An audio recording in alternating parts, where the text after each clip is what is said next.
Sa kinatatayo ninyo, malalantad ang inyong kapalaran ayon sa boto ng taong bayan.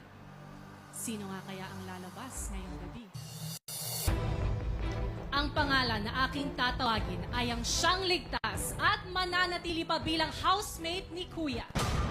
Oras na para magdiwang ka because you are safe tonight.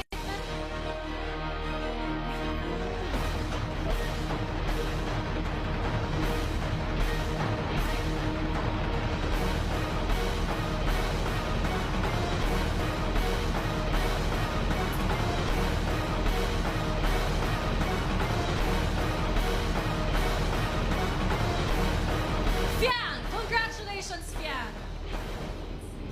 That means I'm sorry, Jolie at Gwen, you have just been evicted from the Big Brother house.